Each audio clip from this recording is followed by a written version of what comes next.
You're listening to the Options Insider Radio Network, the home of the Options Podcast. For more quality options programs, visit theoptionsinsider.com or search for Options Insider Radio Network in your podcast provider of choice. Listeners can also access all of our programming through our mobile app available in the iTunes and Google Play stores. Select programs are also available via live stream at mixlr.com/options-insider. That's mixlr.com/options-insider. Don't forget to follow along with your favorite programs and submit your own questions for the hosts at twitter.com/options, stocktwits.com/options, facebook.com/theoptionsinsider, or via questions at theoptionsinsider.com.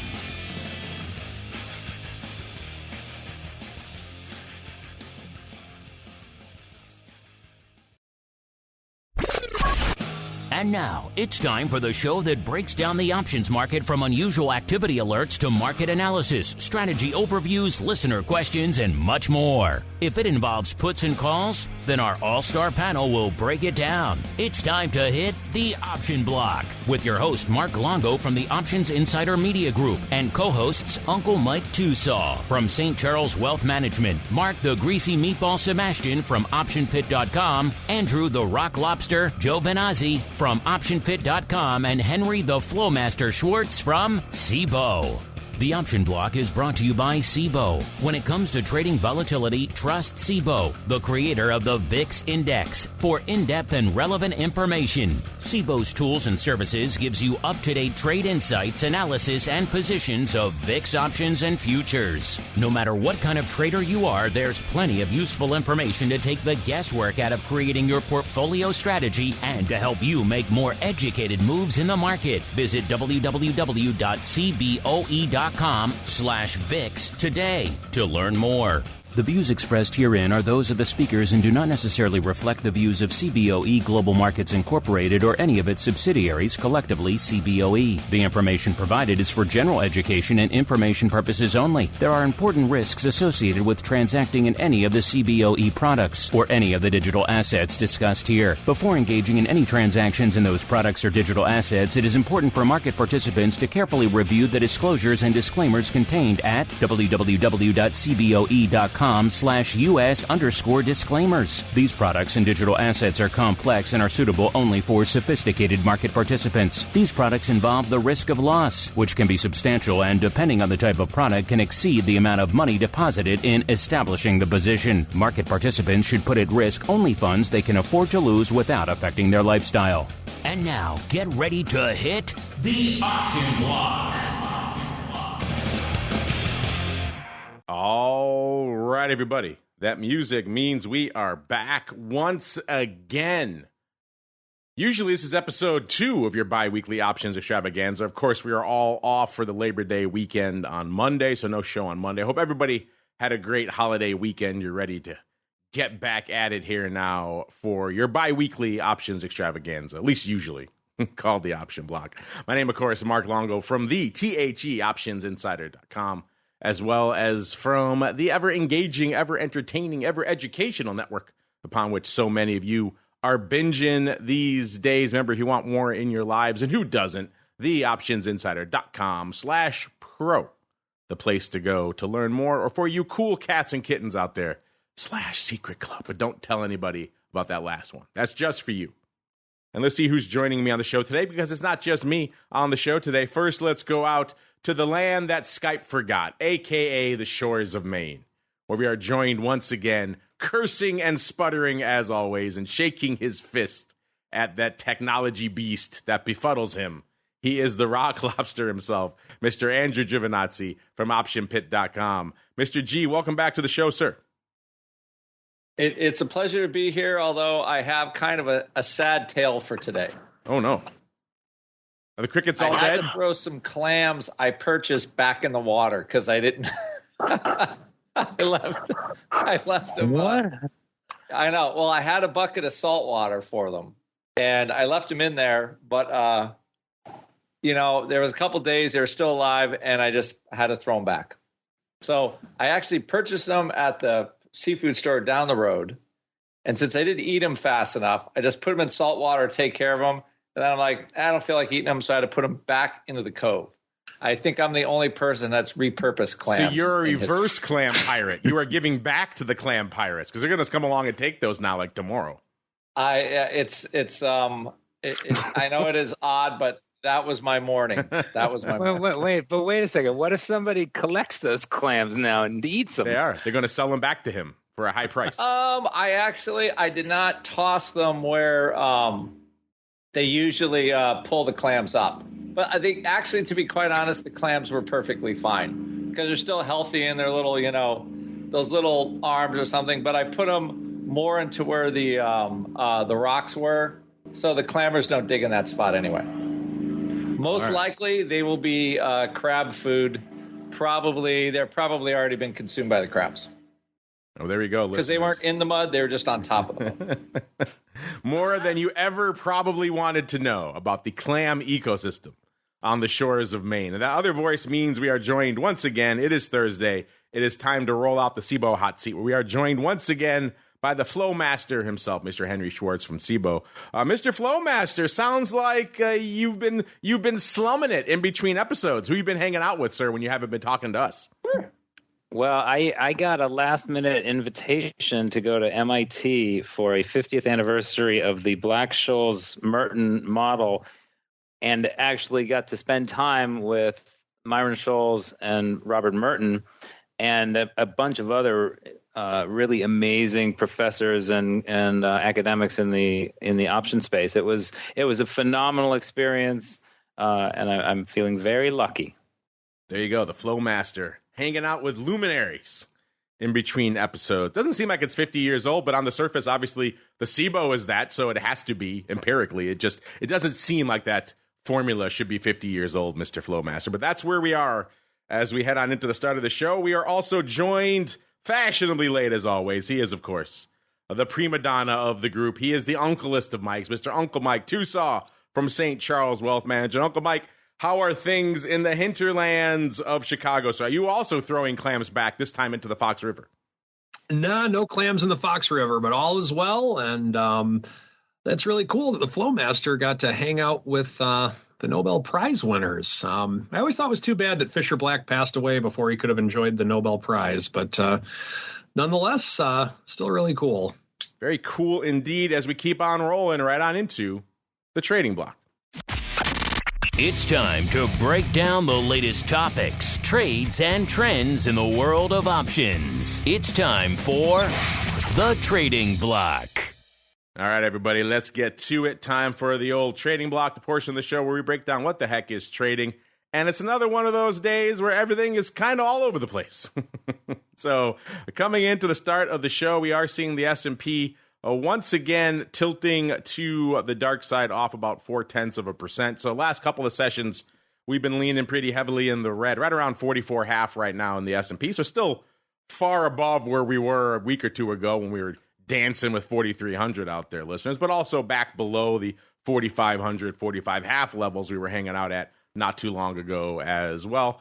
So the S&P off, not quite 0.5%, but close to it. The Dow still managing to be up about a tenth, actually 0.15%. The NASDAQ, though, taking a bullet off a little over one, about 1.13%. So, again, another one of those days, kind of depends where you look, what's going on out there. That means our vol friends, after just getting annihilated post-Jackson Hole, I mean, they just took a shotgun to just every vol product on the planet, finally managing to hold up, actually getting a little bit of juice back. VIX back up to a nice, frothy, speculative 15 as we kicked off the show. It seems like a ton of vol compared to where we were hanging out not too long ago. Will it hold out there for long? It passes prologue, probably not. But we shall see. Maybe this sell-off will exacerbate, and we will hang out north of 15 for the rest of the show. VVIX getting a little bit frothier again, getting some of its luster back, up about 10 points at about a 90 when we kicked off the show. VXX also up, but up slightly. You know, it takes a Herculean effort to keep VXX up these days. At about a 22 even when we kicked off the show, up about a quarter of a point.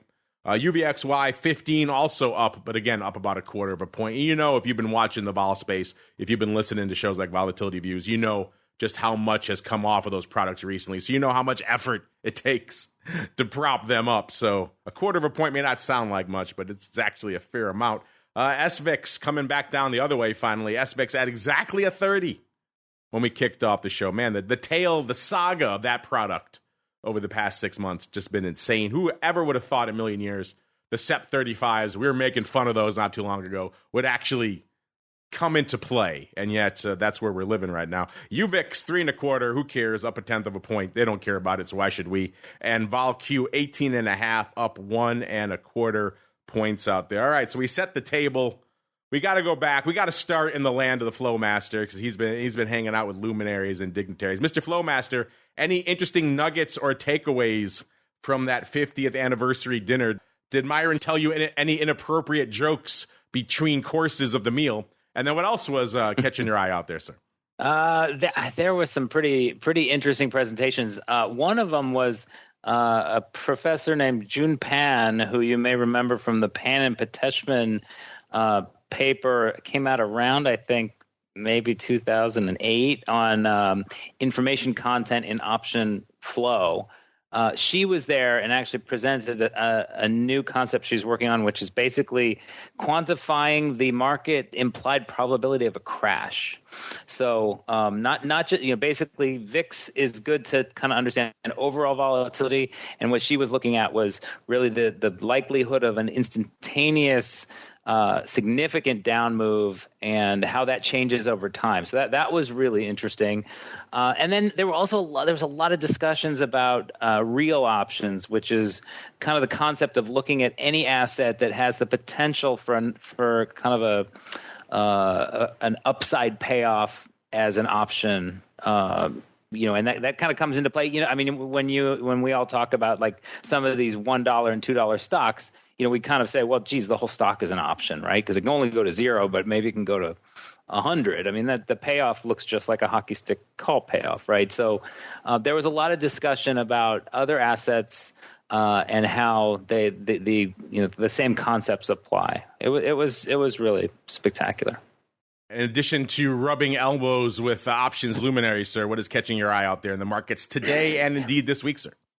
Well, I mean, it has been an interesting. We've had it. I would call this a little bit of a down move. It's 3 or 4 days of VIX going higher and 3 or 4 days of broad market trading lower. I don't see any panic or anything, and we've talked about this before. I mean, the market has been doing really well. Kind of in the face of a lot of predictions of some pretty serious headwinds in the macroeconomic world. I don't know, the latest kind of fear, recurring points that I've heard are about deflation in China and kind of the impact that could have on the global economy. But I think this, I've said this before, when we get a pullback or a shakeup is great because that's when stock pickers kind of really get to pick their spots, right? You see a lot of reshuffling of the deck chairs, I guess. And so, it's a good opportunity to kind of get into some of the names. If you like a name and it's really beaten up, I'm kind of thinking about Disney right now. This is the kind of opportunity you wait around for, or structuring a trade that lets you get in the way that you're comfortable. Yeah, Disney, I had a feeling you're going to get there. Probably get there a little bit later in the show, I would imagine as well. But yeah, they're coming for that one today, which is, again, surprising that the Dow can maintain its green status in the face of all that red on Disney. Disney hitting over decade lows out there. I think you have to go back to 2014, if not earlier now. I have to check for today's level there, back in a 70 handle, 79 and change. So intriguing stuff out there, not looking great for the House of Mouse, at least right now. Let's go out now to the shores of the Fox River, where Uncle Mike is hurriedly digging for his own clams. Mr. Uncle Mike, sir, what is catching your eye out there in the markets? And have you been rubbing elbows with any luminaries since last we chatted, sir? No luminaries. I got to play in a celebrity golf thing for NFL people, but no option luminaries. They had pro football players. They typically don't talk about option trading, unfortunately. So that's one thing that I've learned. Any good football luminaries sneaking in there, sir? I got to meet Doug Plank. And if you're a Chicago Bears fan at all, you know who Doug Plank is. If you don't know who Doug Plank is, then in my opinion, you're really not a true Bear fan, because he wasn't like a perennial All-Pro, but he was number 46. And the 46 defense that Buddy Ryan invented back in the 80s that was so famous back then, it was actually named after Doug Plank, who wore number 46. And he just hit so ridiculously hard that Buddy Ryan named his signature defense after him. And I got to meet Doug Plank. Well, there you go. I learned something today because I do not know Doug Plank. I am a latecomer to the Bears scene. I will admit that. Yeah, if you go to a Bears game, the Bears mascot, he's wearing a number 46 jersey in honor of Doug Plank because he was that bad of a dude. Clearly, everyone talks Butkus. Clearly, I got to look up this Plank fellow, sir. It's definitely he's a deep cut, but it's one to where I'm typically not a starstruck person at those things, but when I saw him, I'm like, I got to meet you. And so the man talked to me for about a good half hour on old Bears stories from back in the day. And someday when we have more time, I know how Mike Singletary really got his nickname of Samurai, the true story behind it. Nothing evil or bad, but it was very interesting. So that's the only luminary I got, but Doug Plank did not want to talk option trading, unfortunately. He said, what are your thoughts on black shoals versus binomial trees, sir? And then he did not ask that. But in terms of what is catching my eye today, there's this fruit company that's not doing so hot today. And I think it's out of the fear from the deflation from China, like the FLOWMASTER was saying a little bit ago. But I think that's kind of the news from China is what's driving Apple down, and Apple's what's driving the market down. I don't think it's humanly possible. I mean, I'm sure it's possible, but it's very difficult for the market, the S&P or the NASDAQ, that is, to have a green day when Apple's down $6. That's just tough to do when it's such a, regardless of how much of the market Apple makes up, it's very difficult for all of the people that are in Apple because Apple is just such the benchmark stock of this market in a lot of ways. I think that's one of the reasons that we're down. I mean, Microsoft is also down on the day-to-day. Not a ton, but it's down a couple dollars on the day-to-day. NVIDIA down roughly $14 on the day. So a lot of this has to do in terms of for lack of a better term, a tech wreck, but it's not really much of a wreck. In terms of the sectors, XLK, the ETF that tracks the technology, that's down 86 cents on the day. All the other sectors are there. Some of them are down, but not a lot, and some of them are up. So for the most part, on the day-to-day, I blame Apple. I think that needs to be the main culprit of it, but what the heck, Apple's built our market the last few years, so you can't really be too mad at Apple. A couple other things that I'm seeing is that we're getting closer to the lows on bonds right now, and it'll be interesting to see if we are just going to sit here forever or we could bounce off of them. That's another thing that's lighting up my tape that I'm seeing. We're down a little bit in silver on the day, down to a little over 1%.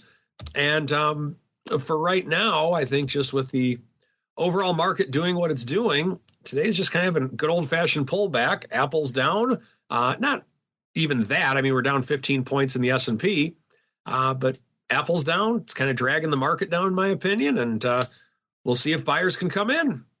All right, intriguing stuff. And last but not least, let's go out to the place where when he's not talking to us, listeners, he's just throwing clams out the window, willy-nilly. Mr. Rock Lobster, sir. What is catching your eye out there in the markets today, sir?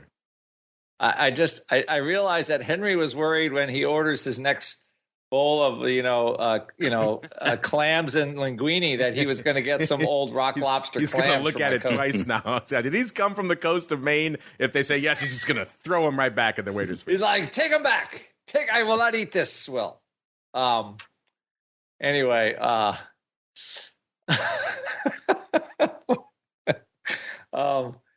you know what I'm noticing? Like a lot of sort of I like FinTwit. I don't really believe much I see on it. It's kind of like a bad movie sometimes. You've had a couple of things where there's been some stuff posted about NVIDIA faking earnings or something, which I find implausible. I guess anything's possible. I just don't believe it really. Not like NVIDIA. It's kind of it's not like NVIDIA needs to find a market for their chips currently. But anyway, then the Apple thing, I think what is real or feels more real is, NVIDIA in China are relatively, in Taiwan Semiconductor, even Tesla. There's this technology war, this kind of back and forth, not back channeling, but kind of in the media, like America, like we're not sending them good chips, and then the Chinese fight back with, well, we're just not going to buy your stuff, and this goes back and forth. But there's something to it, because everybody, there's still in the back of your head that, and I guess the U.S. now may be embargoing. I don't know, but they haven't done it recently as far as embargoing products. But there could be some kind of escalation in a technology battle, and I think that hurts Apple because it's pretty high multiple. Apple has had drawdowns of 50% or more from a peak price to a low. When people realize that maybe the current multiple isn't sustainable. So I think that there's something to it as far as Apple goes. So and I think, but what you're not seeing is like you're barely seeing really any lift in volatility. I mean, VIX is up. We can't even hold the 15 handle. The SPX is not holding down. So it's really, if people are selling their Apple, they're going to buy something else. And there's a lot of people that made a lot of money in Apple. So the fact that, it's probably better for the market if Apple goes from 200 to 150 overall, because some of those dollars might go find some other stocks. As far as just watching Disney, I don't know. I think Disney's sort of suffering from this. People don't want to buy their stuff, and they got to make better stuff, which is what happens to a lot of companies over the years. So I'm sure they'll find a way to, but yeah, the stock is cheap, but it's like there's a lot of stocks in the U.S., even though the indexes are relatively at high levels. I mean, you look at a lot of commodity stocks. The banking sector apparently is now the next shakeout will be their commercial real estate loans. There's always, like, I guess, because you guys everybody's been around a little bit, but there's always this, wall of worry that the market climbs. These are not, nothing I would view as like catastrophic worries. And I think that's why VIX is just barely, it's more or less responding to intraday moves right now. And since it was just coming from the 13 handle, literally, to 1486, and Apple's kind of fallen out of bed, I think the move is kind of fair. So I don't see a lot of, at least for right now, not a lot of cause to worry. Although, and none of the curve ever backwardated, meaning none of the short-term vols really jumped higher than VIX. And until that really starts to happen, I don't worry from a vol point of view. Although it's been a pretty good week at Option Pit for all of our products, because we thought implied vol was like a little too low because of the holiday and everything. Some of the weekend adjusted stuff, got down to single digit vols. So the strangle trades, they're still working because a lot of volatility, I think, is underpriced for short-term moves. So, and that's basically what we've been trading. So, anyway, from that point of view, it's not going to surprise me today if this is kind of how we stay, that VIX actually closes red on the day. It would not surprise me at all. So, if Apple's the only game, or maybe the Chinese, or we take some multiple out of Tesla or Apple because of that, then I think it's probably a healthy thing overall, and maybe some money starts finding some less insanely priced stocks.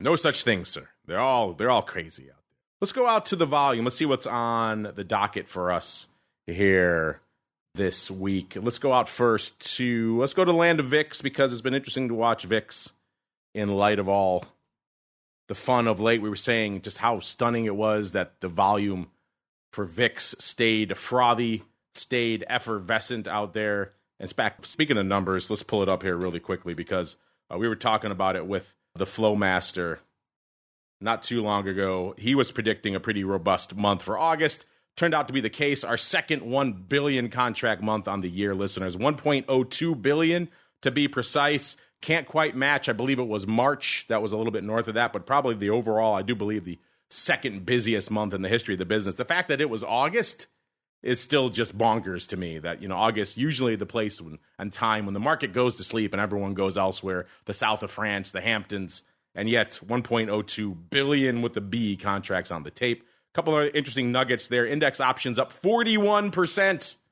I wonder what's driving all that, listeners. That's year over year now. And ETF options up 29%. Standalone single name equity options actually kind of treading water, down 1.6%. So it wasn't your Apples and your Teslas that was driving it. It was SPX and all that fun. And VIX Futures also lighting things up out there. 24.7% increase for VIX Futures. Mr. FLOWMASTER, I know you were predicting a robust month. It came in pretty robust, 1 billion in August. Pretty crazy. Any thoughts on those overall numbers, sir, and the fact that we hit them in the dog days of summer? I agree. It's impressive. It happened during August. It's funny, in preparation for this conference at MIT, we went back and looked at that first day 50 years ago, right? And 910 contracts traded on that first day. That's actually more than I thought. I thought it was going to be like 8. Yeah. No, actually, it's better than some of the products out there. But so that in 73, 1.1 million contracts traded in the whole year. So, we're basically running about 10,000 times that now, which is pretty impressive. And obviously, you mentioned the 0-day index flow still, is incredibly strong. We had a paper out today from Mandy Zhu, who's our strategist at CBOE, talking more about the 0-day SPX phenomena. I asked Myron Scholes about it when I had his ear for a minute, and I said, "Did you ever think that we'd have daily expirations and that they'd actually be very actively traded?" And he said, "Well, we spent a lot of time trying to convince the world that options were not simply gambling." And he said, "I guess it must have worked." So that was great to hear. That is pretty funny because you're right. They ran away from it for so long, right? And now they are just fully embracing it wholesale out there. Clearly, it's working because the folks are liking themselves a little bit of the old 0-day. Let's see if they're liking themselves a little bit of VIX right now today, listeners. And the answer right now is, I guess, kind of maybe.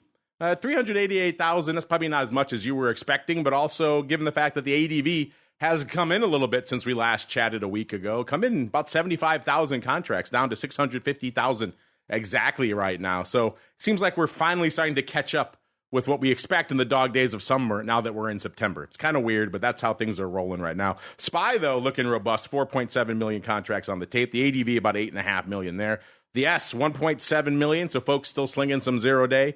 If this sell-off exacerbates or we see a little bit of whipsaw action, wouldn't be surprised to see that number pop. ADV, 2.92 million out there. The small caps looking pretty robust today.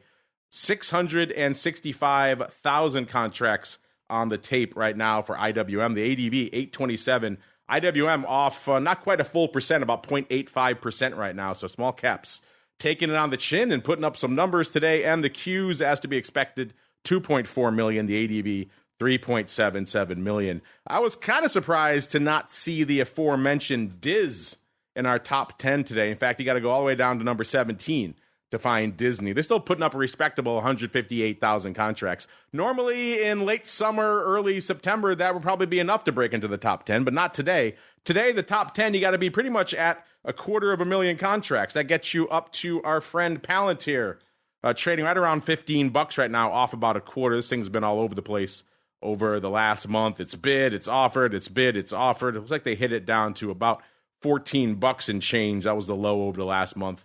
And the high was around $18. So kind of been all over the place. $15 right now, hanging out. Good for, again, 249,000 contracts. And the number 10 spot, number 9. We've got my old stomping grounds. Good old INTC hanging out at 280,000 contracts on the tape today. INCL up $1, so managing to buck a trend today. $38 pretty much exactly out there for the number 9 spot. Number 8, Chip Zone coming a little early again today. AMD, 329,000 contracts on the tape. They're off about $2.50, trading 106.82 right now. Then we go off to that seemingly endless spinoff from J&J, K-View. It's kind of been on our radar now for a while. Putting up some numbers again today. Number 7, 422,000 contracts. This is, of course, Kenview. Trading $21.50 right now, off about 90 cents. So obviously a lot of deal arb going around on this one. Number 6, the Amazonians. They've had some rough headlines of late as well. Whenever the regulators come sniffing, usually not a good thing. But the market liking them today. 453,000 contracts. Amazon up about $1.80. Trading 137.15 right now. And again, good for 453,000 contracts. And the number 6 spot. Number 5, going back to the meme land, it's AMC. 546,000 contracts on the tape. AMC trading pretty much exactly $8, off about 63 cents right now. And again, good for 546,000 contracts. Number 4, the artist formerly known as Facebook, it's Meta. 649,000 contracts on the tape. Meta, 298 and about a half, off about 70 cents right now. And then number 3, the other half of the chip zone. You can kind of probably guess some of these names in the top here. NVIDIA, 836,000 contracts. And that's, again, only number 3. Off $14.50 or 456 and a quarter is where it's trading right now. So apparently NVIDIA can sell off. And actually also has actually hit a high of about right around 502 just back at the tail end of August. So from there, it's off nearly $50. So intriguing stuff. Obviously, it's been on a runaway roller coaster for the year. It's still up 313%. So not shedding any tears out there, just intriguing to watch. And again, good for the number 3 spot today, 836,000 contracts. Number 2, this is a rare appearance at number 2, listeners. It's Tesla, bumped all the way to number 2, 1.71 million contracts, trading about $250.92, off about $1.15 right now. So yeah, a little bit of a rough day for Tesla out there. But again, it's a day that ends in Y, so they're going to be moving a buck pretty much every time you check them. Good for 1.71 million. You know what number 1 is today, listeners. Nothing can dethrone the fruit company. When China comes for them, the options market comes for Apple. Selling off yet again today, off about $6.50. Over the past week, it's off nearly 12 handles, a little over 6%. So yeah, the bad news when the Chinese government says no to iPhones. Market not liking that out there today. Didn't like it yesterday. Kind of a rough couple of days for Apple. Good for 1.86 million. And you know what I always say? When Apple is red, the market just has a frowny face. They don't like it. So then the rest of the market's going to look in the doldrums out there. In terms of earnings, it's a post-holiday week. Not a hell of a lot lighting up the tape, listeners. We had GameStop and Dave & Buster's yesterday and Kroger tomorrow. So if you're really excited about those two areas, we got them covered for you. And yeah, we had Dave & Buster's yesterday after the bell.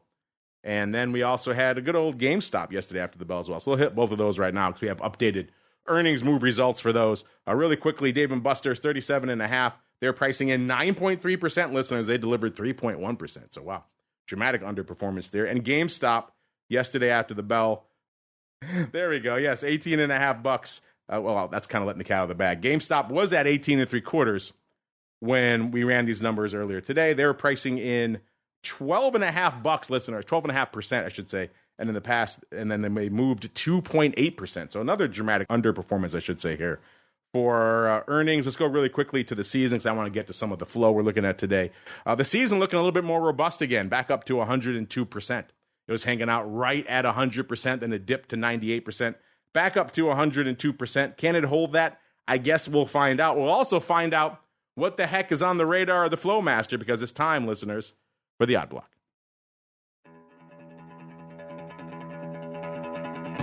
It's time to break down the most interesting, unusual, and downright questionable options activity that's been identified by theoptionsinsider.com. It's time for the Odd Block.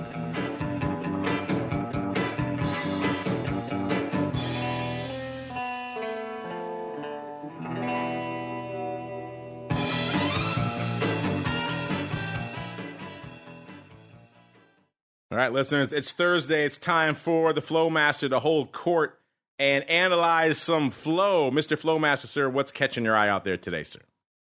So I have a couple today, or I have three today, but notably two of them are kind of bearish. So usually I really gravitate towards call buyers because I do think that's the most pure in terms of looking for unusual flow that might be worth trading on. But today we're going to start out with a put buyer in a name that I'm not familiar with. The symbol's AVTR, Aventor. And what we saw was a buyer of just over 11,000, November 17.5 puts. They paid 31 cents. That was just after lunch at 12:10 when the stock was around 20 bucks, almost 21 actually. And this is an opening trade. It's a lot bigger than the average daily volume in there is only a total of 2,200 contracts. So it's a big trade. It looks to me like it could be a hedge. I mean, it's a biotech. It's not a biotech itself. It's a biotech supplier. But that one might be worth kind of trying to think why somebody would buy a slug of puts in there. That is quite the slug of puts. This is Avantor Sciences. Yeah, it sounds like a biotech. They're a chemicals and materials company out of Pennsylvania, trading $20.71 right now. A year ago, they were trading about $26. So they have come off a wee bit over the year. They've had a little bit of tumult. They sold off to about $20 back in October. Then they rallied it again in February, back up to 25, then back down to the low for the year of about $17.91 in April, and then back up again. So the chart looks like a biotech, 23 1/3 in July, then back down again to where it is right now, 20 3/4. So kind of bopping all over the place here. And it seems like Mr. Rock Lobster, somebody looking for a little bit maybe, or perhaps worried about a little bit of retesting of those 52-week lows around 17.91. What do you think, sir, about all of these puts in AVTR? I agree. It is a slug of puts. I will remark, though, Henry's picture with the Godfathers of Options is quite handsome. Quite handsome. I think that should be on the CBOE website. Are you smitten with our FLOWMASTER, sir? He just plays. He plays in a bigger pool. He's in the king pool. He's in the king pool. This is a big slug of puts. It again looks like purchase. And it's one of those things where if a drug company, biotech, whatever, their drug just doesn't happen, and then the stock goes to zero. So whoever this person, like normally this would be more like a line in the sand put, considering, but just looking at the purchase, kind of a, I don't know, it does look like a put purchase, but right now they're offered 35 cents. So whoever purchased them can have more of them. I guess they traded 31. So it doesn't look like there's a lot of, I'm just looking at these here. So, they're looking for a big, bad surprise, which, I mean, if you've noticed some stocks when they've, because there's an earnings that could be coming out there. And if they're not good, so it may be potentially an earnings play with this one, like looking for an adverse move. Let's keep on rolling here to our next victim today. This is Clean Energy Fuels Corp. Gee, I wonder what they could do. Ticker symbol CLNE. Nice when you have a very descriptive name of a company out here. Trading $4.35 right now, up about 6 cents today. Not a lot going on today. On the year, let's see, a year ago it was trading 6 1/4, so they have come for it about 30% over the past year. They did actually manage to rally it in November of last year to the high for the year of 7 3/4. So from that high in November, they have really come for it. It is off over $3. That's quite the drubbing. Looks like the low came in the late April, early May timeframe around $3.84. So if you want to be glass half full, then they have rallied it a little bit from there, but not much. Overall, it's been quite the drubbing, off nearly 30% on the year. Mr. FLOWMASTER, sir, what did your eye of the FLOWMASTER spot out here in Clean Energy Fuels Corp? So this is not a huge trade. It's $160,000 of premium, but somebody bought 3,000 of the October 4 calls, and as you said, stock's around 435. So these are already 35 cents in the money. But it was a buyer, and it was a pretty big trade for this name, and it is an opening trade as well. And I looked at it and was kind of wondering if maybe somebody's waiting for earnings at a charge point, which came out today and were terrible. And this is a natural gas provider for fleet vehicles or something.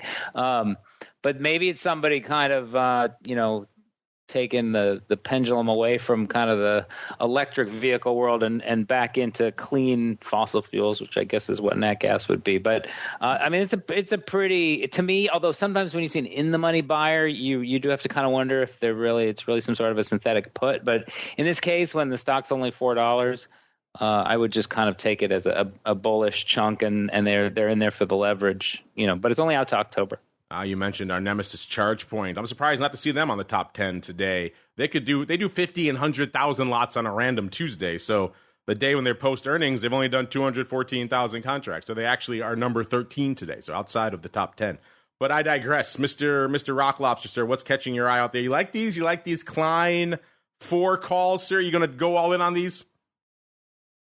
This is a stock that I follow because it's one of the few green energy companies that makes money besides Tesla. It does have some earnings history and some sales and stuff. I always thought this would be kind of this stock would be more than it is. It's been as much as $17-18, maybe 20, and then I just realized one of their biggest increases in revenue was they were getting more credits from the federal government for their, I was trying to come up with it exactly. Yes, environmental credits. They got another 27 mil. Their alternative fuels credit segment increased from 227,000 to 27.4 million. So it could be that somebody is riding the back of their potential for more largesse from the green store, and this stock has ripped on that before. So it would not surprise me if this call buyer made some dough on these calls. You love your largesse from the green store. It's your favorite thing to talk about here. I just don't get any of it. You need some clam largesse.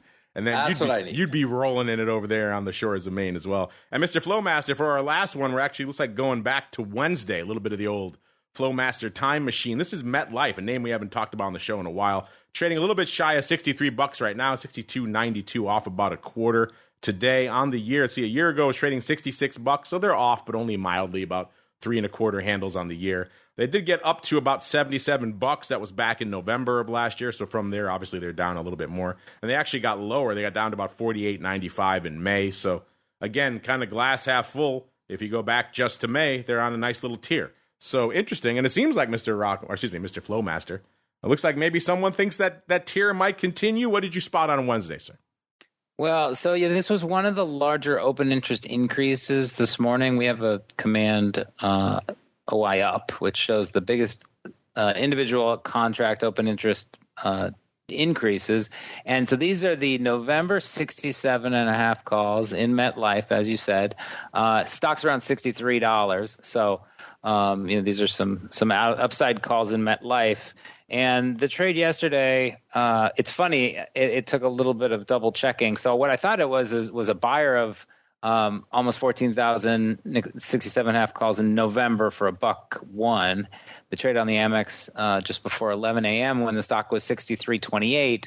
But I dug a little bit deeper and was able to confirm this was actually a seller, and it was a floor trade, and it's marked as such.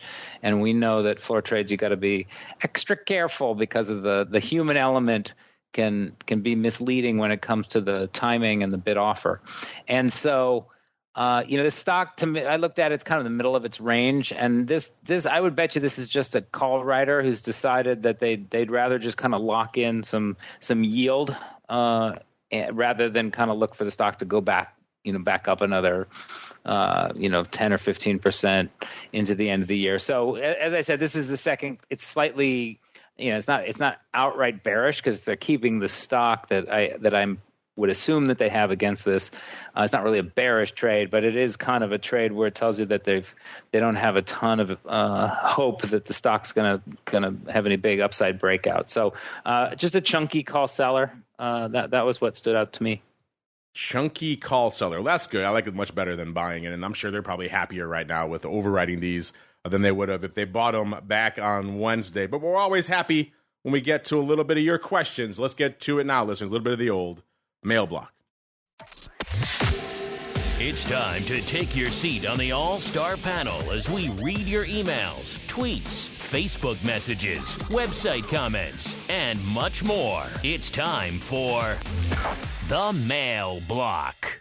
All right, everybody, welcome to the Mail Block. I'm going to get to this question here from Stan J. He's been waiting patiently. He sent this in a while ago, and we've had holidays and just busy jam-packed shows. Haven't had a chance to get to it. But Stan J wants to know, can the options all-stars, that's us, discourse on this whole big short guy apparently buying all the puts on the S&P? What the heck did he actually do? WTF are 13 Fs? And what, if anything, should actual traders make of this seemingly clickbait headline? He was referring to this headline out of Reuters. Burry, famous for Big Short, bought bearish options against the S&P and NASDAQ 100. This story actually broke back in mid-August, August 14th or so. So, yeah, interesting stuff. I'd say the first thing, Stan J, is whenever you see people quoting notional value of options trades, it always rubs me wrong. I can't stand that. It drove me crazy in the crypto space for a long time. Everybody just quotes everything in notional because there's no real volume to speak of yet. So it drives me crazy. So when you see notional to make a trade like they talk here about, he bought put options against the Qs with a notional value of $739 million. That is a meaningless number. Just discount that at its face. Notional value for options is a meaningless thing. But that said, Mr. Flowmaster, you're actually out there. Your platform actually does track these 13 Fs. So maybe let's start there. What are your thoughts, as Stan J wants to know, on what the, as he puts it, the big short guy, what he did, and WTF are 13 Fs, and what should people make of this news, sir? Well, I agree with you. When stuff is showing up in mainstream media or your relatives are calling you to say, hey, I think it's time to short the market because I saw that this Michael Burry guy is short the market, that's definitely the time not to do that. 13 Fs are disclosures that are required by asset managers. They're public filings. And you're right, in Trade Alert, we've done this for, about a decade, you can actually dig up the information on the option holding. So if in the system you type in /holdings Scion, which is the name of his hedge fund, you'll actually see the two positions that they're talking about. And it says that they have 20,000 puts in the Qs and 20,000 puts in SPY as of the last filing date. The thing with 13 Fs are, and you need to understand this, first of all, they're only released quarterly, and there's a 45-day lag, so it's possible by the time the filing is released that the position has expired. And you have no more information except that it was 20,000 contracts in those two ETFs. But the other thing that's important to keep in mind is that 13 Fs only require the reporting firm to report long positions. So even if you were short a call spread, you're going to show up long calls. So and if you think about it as well, anybody overwriting just doesn't show up at all. So you have to take that information with a grain of salt. I tend to refer to it as it's very good to know what names people are involved in. So if you dig up the whole in our system, you can look it up the other way. You can say, show me the 13F holders in Tesla. So you do /13F Tesla, and you can see all of the dealers and the hedge funds and liquidity providers that had option positions, and we just rank it by their percentage of the total open interest. And big surprise that the top one is a big giant firm in Chicago that you know of, and the other one is in Bala Cynwyd, Pennsylvania. They're usually at the top because they have all of the positions. It's open interest related, it's not activity related. So that's what 13Fs are, and we actually sell the data too at datashop.cbo.com. You can actually just buy the raw file as well if you want to pull it into a spreadsheet and do some analysis there. Well said, sir. That's why we have the FLOWMASTER on the show. Short answer, Stan J. Yeah, don't get all worked up. 13F's lagging indicators, as Henry mentioned. They don't tell you all the information. And Henry, for the love of God, why can't they just say 20,000 puts, right? That's not sexy enough for the headline. They have to say 9 million notional value of puts. I guess the editor decided, 20,000, not sexy enough. Let's calculate this meaningless notional value number and put that in there because that makes it sound sexier. So don't get all bent out of shape, Stan J. It makes for a cool headline, I'll give you that. But outside of that, once you see the devil is in the details with these, as it usually is. As we keep on rolling, it is time to go around the block. It's time to tell you what we'll be watching on our trading screens until the next episode. It's time for Around the Block. All right, everybody, let's go around the block. Let's start with the uncle list of Mike's. Mr. Uncle Mike, sir, are you terrified? Are you all bent out of shape that, as he puts it, the big short guy is short everything? B, what are you keeping an eye on in the market until we come back together again next week, sir? Well, A, just based on the FLOWMASTER's analysis of it, the big short guy might theoretically not be short because not everything could be in there. There could be more of the story, so that's always good to know. In terms of what I'm watching before our next episode, curious to see if Apple can catch a bid down at these lower levels, or if this is the beginning of, as the Rock Lobster put it, having us go down to the 150 level. Watching that's probably the main individual name with which I'm watching, just because of the fact that it's hard to have an update when Apple has a down day. And then we're right in the middle right now between 44 and 4,500 with the SPX. So watching to see where we land on there to see if we go down, if 4,400 supports it. And if we go up, does 4,500 contain it? And that's what I'm watching. Mr. Rock Lobster, same question for you, sir. Are you terrified that the big short guy is all short, at least according to that article? We saw the real truth here on the show. B, what are you keeping an eye on until our next show on Monday, sir? Yeah, when I first looked at that, it's the same as everybody else, like, oh my gosh, And then also you had like some long positions. So it's kind of like, I just think he had kind of like a big backspread, sort of. Like he's long a lot of stock and just long a lot of puts. And he's like, okay, let's see what happens. Anyway, as far as this week goes, I like, again, like how are those high multiple stocks doing, like Apple and Nvidia and stuff? Is money moving out of them into some of the lower multiple stuff? Yeah, like I don't know if you can make that case quite yet, at least for today. So, but as the day stands, I think Vol's going to be down on the day. So all the people that didn't dump their puts are going to be grumpy because VIX is only up 33 cents today. So I'm taking the week off next week. So I literally have almost no positions on, and I'm not putting anything on, no matter how tasty and delicious some things do look here. But yeah, I think by tomorrow, if we don't have any action, the VIX will be 14 again, and the S&P 500 will probably, wander somewhere close to 4,500 again, just because that's what it's been doing. And last but not least, Mr. FLOWMASTER, sir, what are you keeping an eye on until your next appearance next week? Just kind of general. Like I said, I kind of think it's nice that volatility's bounced up a little bit. I agree. If you look at the chart, and we all know volatility's mean reverting, but the challenge is you never know when it's going to go back down or back up. But it certainly does seem like we got to that kind of extreme low end, and bounced back up off of that. Right, there is kind of a fundamental bottom to VIX. Right, it has been in the single digits, but only a few times, and most of the experts agree it can't really ever go below 8. But I think we've earnings in Oracle next week, and I'm just going to be kind of looking for some sideways motion. I did, based on what we were talking about with Scion Capital, which is Burry's fund, you can see his longs. And they're a bunch of weird stocks that I barely have ever heard of. Things like the Real and QRTEA. And so I agree. What he may have is, kind of a broad hedge on the market, and then he's long some of these kind of funky names. Actually, at the conference, there was some discussion about looking for zero beta stocks because if you can find a stock that is uncorrelated with the market, it's actually something that you want to own, which was kind of interesting too. So, and looking at the symbols in this list that he's was long as of the end of June, there's a lot of weird ones on there. So that might be it. Ah, yes.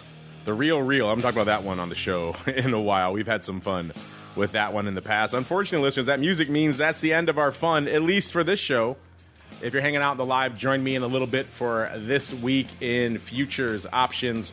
A lot of fun to be had there on the futures options side of the fence. But before we go there, listeners, let's go back around the horn. Let's start with the Uncleist of Mikes. Mr. Uncle Mike, sir, if folks want to get more Uncle Mike goodness in their lives, where should they go? What should they do? Check out my website, stcharleswealth.com. Follow me on Twitter, at Mike TOSAW, TOSAW, if you are looking for a financial advisor who's not afraid of the option product. And also hit him up if you want some interesting stories about former bear luminaries. He's got some tales to tell you over there.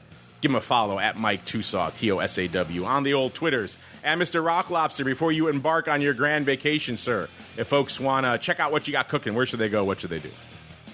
Go to optionpit.com. We actually, if you go to our website, or I don't know where it is, but we had the Jam Croissant talking about Vanna and Charm yesterday at Option Pit. I had a lot of people check it out, so really good if you want to learn more about how volatility works and how it affects the S&P 500 and vice versa. It was pretty cool.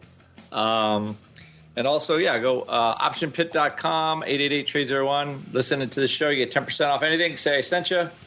Or Money Map Press. I believe the number 2 product or the number 1 product with as many trades as I have in 22 and 23 at Money Map Press. So if you want to put your VIX and SPY on and beat the market with owning SPY puts the whole time, give it a try. If you want to learn to trade VIX and SPY, go check it out. And that's about it for me. There you go. Check them out, optionpit.com. And last but not least, Mr. Flowmaster. If folks want to check out all of these various tools for themselves, they want to search 13Fs, they want to do some deep analysis, they want to check the changes in OI, where should they go? What should they do? Just head over to cbo.com/RMA, which is Risk and Market Analytics. That is my team, and we're happy to set people up with trials. If you want to take a trial and poke around at the 13F data, that's a good way to do it because that data is relatively static until you get to the quarter end. So cbo.com/RMA. There you go, cbo.com/RMA. That's going to do it for us right now. Back in a little bit with This Week in Futures Options. Back again tomorrow, noon Central, 1 p.m. Eastern for volatility views. Then after that, for all you cool cats and kittens, you come back for Options Oddities. Then back again on Monday, another episode of the Option Block. Stay safe out there, everybody.